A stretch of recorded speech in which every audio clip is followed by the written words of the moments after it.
如果話 F1 係一場時速300公里、毫秒必爭嘅100米短跑嘅話，咁舉世聞名嘅法國勒芒24小時耐力賽，你又會去點形容呢？我就會話係絕對性將一部跑車、將一部賽車逼入地獄嘅極限超長馬拉松啊！喂，大家諗一諗，連續24個鐘不眠不休，時速突破340公里，喺伸手不見五指嘅深夜同埋暴雨入面慢跑，呢個到底會係一個咩嘅感覺呢？喺呢一度，單純追求快係遠遠唔夠嘅，因為勒芒最殘酷嘅嗰個法則，從來都唔係睇邊個最快，而係你要跑得快之餘，仲要能夠生存到去最後。今年嘅勒芒24小時耐力賽咧，其實係即將開鑼噶啦。而家嘅 FIA-WEC 即係世界耐力錦標賽啊，正處於歷史上頂峰嘅黃金盛世。今日我會想用比較貼地、比較直觀嘅方式，為大家帶來一集賽事嘅前瞻啦，甚至乎係有少少而又簡單嘅核心科普俾大家。咁就算你以前未睇過呢類型嘅耐力賽都好，聽完呢一集之後，我相信你都能夠一秒入坑噶啦。咁首先，我哋用最直觀咁樣去睇3組數字，因為呢3組數字咧係完全可以咁樣幫大家好迅速咁樣為耐力賽建立起一個底層嘅邏輯嘅。咁首先就係24啦。咁即使係一個倒計時嘅拉閘機制啊，傳統賽車咧其實就都係用圈數制噶嘛，即係話邊一個最快跑完指定嘅圈數，咁啊為之冠軍啦。咁但係 WEC 就唔係喎，佢一開波咧計時器就會倒計時24小時噶啦，喺時間歸零之前咧終點線都係不會生效嘅。咁所有賽車喺呢一段期間就只能夠瘋狂咁樣跑，不斷踩油門，不斷跑，直到24小時結束歸零嗰一刻，實質領先嘅第一名下一次衝過終點線嘅時候，方格旗先至會揮動。呢一個時候比賽先至係正式結算。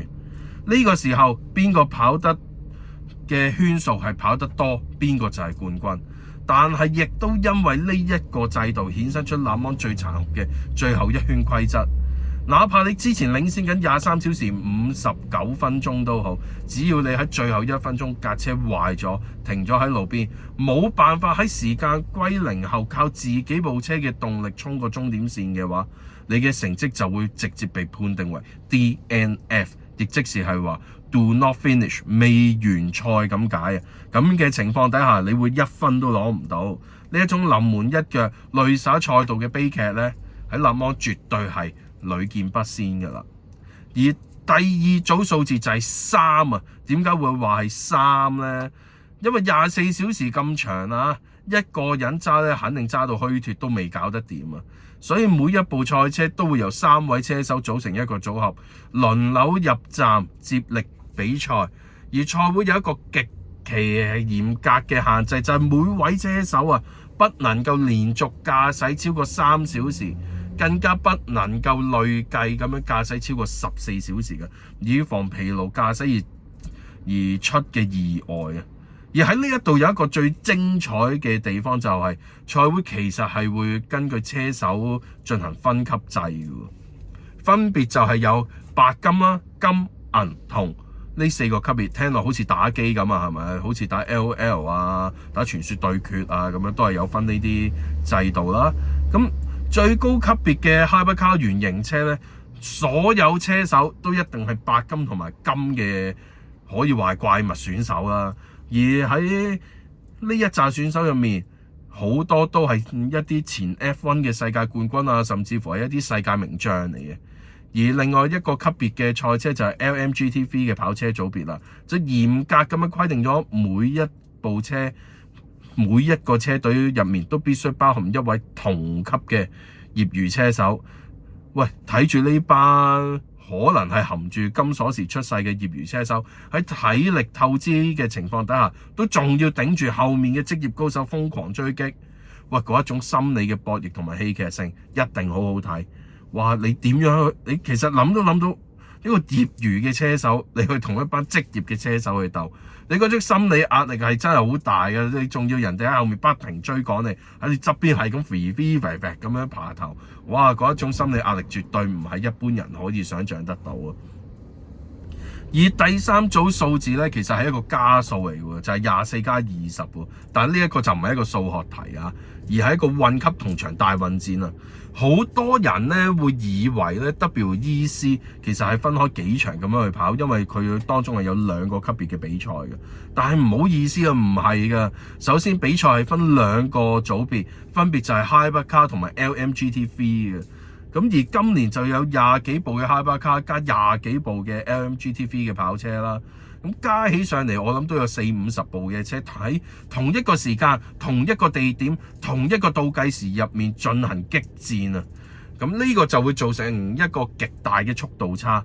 咁 Hypercar 就好似火星嚟嘅怪物咁樣啦，而 LMGT3 絕對就係一啲流動嘅障礙物。雖然佢哋都係一啲所謂嘅波子嘅911啊，甚至乎係法拉利嘅296嘅呢啲超跑，但係真係唔好意思，Hypercar 眼中你絕對就係障礙物啦。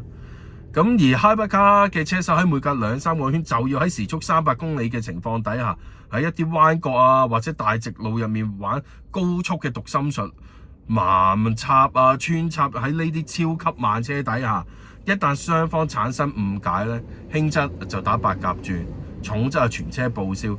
而喺呢一個事情底下咧，上一站其實就發生過㗎啦。大家可以喺 YouTube 度揾翻佢哋嘅賽事精華出嚟睇。去到最後嘅時候，呢段精華去到最後就會話到俾你聽，Benz 撞咗落一部咩牌子嘅車度。喺下面留言話俾我聽，你睇到嘅係咩牌子啦？咁啊，理解咗呢個比賽少少細節之後啦，我哋嚟睇睇今年嘅大前瞻啦。點解會話依家嘅 WEC 係迎來咗一個耐力賽嘅黃金時代呢？係又再一次添啊！因為其實今年嘅 Hypercar 組別呢，可以話係神仙打交，場上有法拉利啦、Toyota 啊、波子啊、Cadillac 啊、BMW、Alpine、林寶堅尼呢啲咁嘅9間大廠就正面交鋒㗎啦。而以下呢3大看點咧，我諗大家都要記一記低啊。咁首先第一個看點就係法拉利係會以衛冕嘅姿態去迎戰呢個 Toyota 同埋波子嘅復仇嘅。法拉利喺前2年咧重返勒芒嘅最高級別之後咧就連續奪冠，風頭可以話一時無兩。而今年佢哋嘅 499P 嘅 Hypercar 咧依然都仲係奪冠嘅大熱門，但係喺耐力賽嘅老大哥豐田即係 Toyota 咧，其實一啲都唔輸蝕嘅喎。再加埋今年表現極佳嘅保時捷，絕對係會帶住大軍傾巢而出啊！誓要將法拉利拉落馬㗎啦。咁所以呢3間嘅傳統巨頭，如果一旦對碰起嚟咧，全場冠軍呢一樣嘢應該會產生一個幾大嘅懸念嘅。咁而第二個看點就係今年有新嘅車隊加入啦，除咗傳統嘅豪門之外啦，最轟動賽車圈嘅消息莫過於韓國嘅現代集團旗下嘅高端品牌 Genesis， 佢哋帶住高調嘅 Magma 橙色塗裝嘅 Hypercar 賽車正式加入勒芒最高級別嘅比賽。咁而你加入得呢個戰團嘅話，咁你應該準備好㗎啦。咁所謂新品牌一入嚟就要挑戰傳統嘅巨頭，仲要係歐美日3個傳統巨頭啦。咁呢一種初生之犢不畏虎嘅對決呢，可以將個話題性直接拉滿。而佢哋最終嘅成績又會係點呢？我哋就拭目以待啦。咁啊，第3個看點，相信會係中國人，甚至乎係全球散落喺唔同地方嘅華人又好、中國人又好嘅車迷嘅焦點啊，葉一飛。今年我哋又必須要將個聚光燈咧放翻喺葉一飛身上啦。咁佢今年亦都係繼續獲得法拉利官方嘅強力支持，駕駛住黃色塗裝嘅83號 AF Corse 法拉利499P 嘅 Hypercar 衝擊住勒芒全場最高嘅榮譽，佢多次喺賽場上面其實都已經展現出同歐洲頂級高手嘅正面硬碰嘅實力㗎啦。今年佢又可唔可以繼續喺勒芒登頂呢？創造歷史，我哋又要再睇下啦。大家真係要睇真啲啦。而講到呢度，我知道好多人都會話：喂，一場24小時嘅比賽咁鬼長，又要返工又要瞓覺，根本就冇可能睇晒全場嘅。喂，咁坦白講啦，就算係資深車迷又好，甚至乎好似我咁樣，我會睇下比賽啊，我會話俾大家聽一啲資料嘅時候，其實應該都冇乜邊個可以連續24個鐘唔不眠不休咁樣去睇比賽。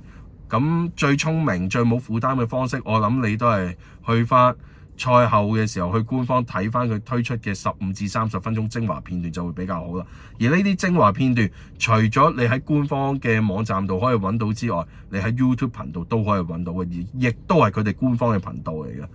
咁所以我哋其實可以用最精煉嘅時間去捕捉到全場最精華嘅片段，嗰啲所謂嘅爬頭啊，或者一啲撞車嘅實況，佢會撞成點啊，甚至乎一啲策略嘅反轉啊，呢啲先至係可以最能夠直接享受到耐力賽帶俾你嘅震撼啊！咁當然啦，如果你有時間、有體力、有精力嘅話，絕對可以去睇晒呢24個鐘嘅比賽嘅。但係如果冇嘅話，睇精華都係一個唔錯嘅選擇嚟嘅。